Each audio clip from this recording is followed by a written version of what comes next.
Live, सामाजिक सांस्कृतिक बांधिलकीचे यथार्थ दर्शन। आज मी पोलीस कार्यालयात 500 असे अर्जदार त्यांनी खोटी माहिती दिली,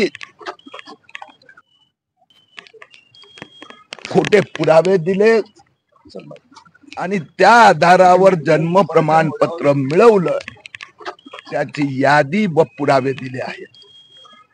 कालच जे महाराष्ट्र सरकारने पोलिसांनी किंवा तहसीलदारांनी कुठले कुठले मुद्दे लक्षात ठेवायला हवे ते जे प्रसिद्ध केले त्यात लिहिलं आहे की कुणालाही 40, 50, 60, 70 वर्ष पूर्वीचं जन्म प्रमाणपत्र देताना त्याच्याकडून सगळे पुरावे, त्याची सगळी चौकशी, ते पुराव्याची सत्यता त्या विभागाकडून,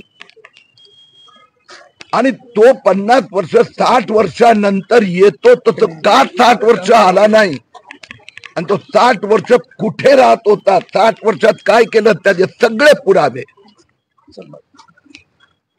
आणि आपण जर सिल्लोडचे अर्ज पाहिले तर जिल्हाधिकाऱ्यांनी मान्य केलं की एक पण अर्जात हे जे सरकारने काढलाय त्याप्रमाणे एकाही अर्जाची चौकशी झालेली नाही। 406 अर्ज असे आहे की ज्यात फक्त आधार कार्ड आहे, फक्त आधार कार्ड। आणि म्हणून मी आज जे माझं स्टेटमेंट, पोलिसांनी जो गुन्हा दाखल झालाय त्यात अधिकृत माझं स्टेटमेंट घेतलं आणि माझ्या स्टेटमेंट मध्ये मी सांगितलं आहे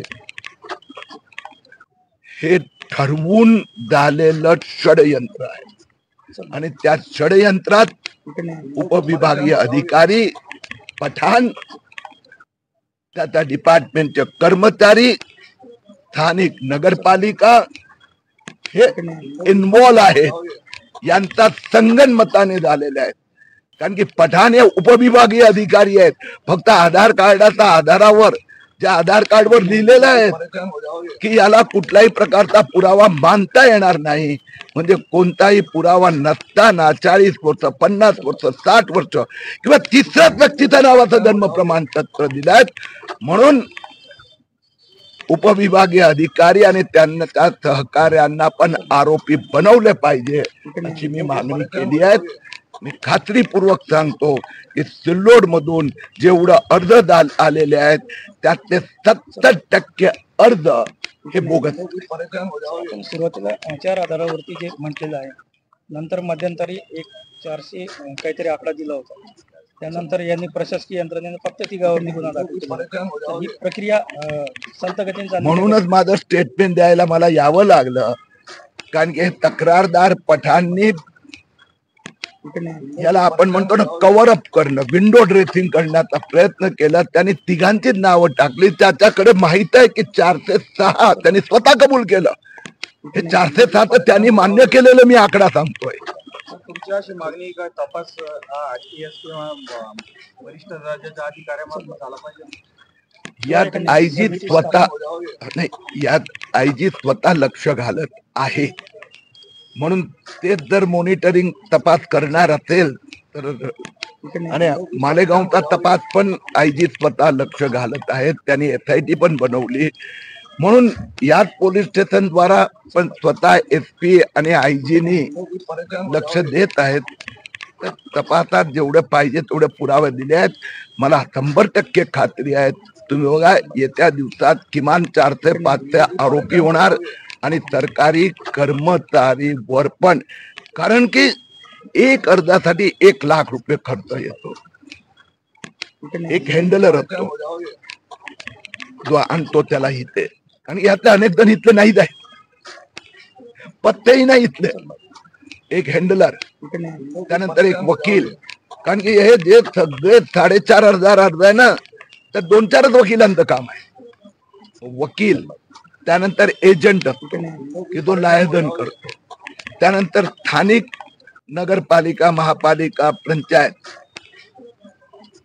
त्याच्याकडून एक सर्टिफिकेट घ्यावं लागतं। मग सिव्हिल हॉस्पिटलचं सर्टिफिकेट घ्यावं लागतं की माझं वय 52 आहे, 54 आहेत, त्यानंतर आधार कार्ड की रेशन कार्ड काहीतरी, आणि त्यानंतर तहसील ऑफिस, तहसील ऑफिस किंवा SDM ऑफिस 8 ठिकाणचे लोक इन्व्हॉल्व होतात. एका अर्धामागे 1 लाख रुपये खर्च होतात. काही ठिकाणच्या आरोपीने कबूल केलं आहे. म्हणजे मालेगाव मध्ये तर तपास खूप पुढे गेला आहे. तर इथे 4,500 अर्ज आले आहेत. म्हणजे 45 कोटी रुपये खर्च झाले आहेत.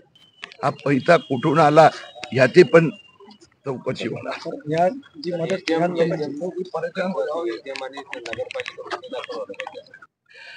आता तो गुन्हा आज माझं स्टेटमेंट घेतल्यामुळे ते 3 म्हणजे आरोपी पुरतं तपास राहिला नाही.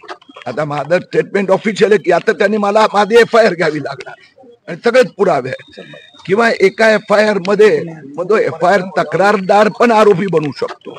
सर त्यांना मदत करणारे पण GR आहे त्याच्यामध्ये काय वाढून आणले त्या GR ची प्रत मी देतो. जे मी तुम्हाला जे सांगितलं हे सगळं या GR मध्ये आहे.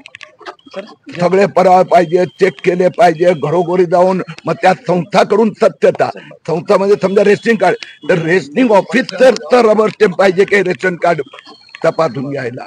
हे सगळं त्यात दिले आहे. त्या तदुपरांत हे लिहिले आहे की आपण न्यायाधीश म्हणून हे काम करतोय तर त्याची सत्यता तपासली पाहिजे. इथे तर न्यायाधीश स्वतःच इन्व्हॉल्व झाला कारण त्याला माहित आहे की कागदच नाही आहे काही.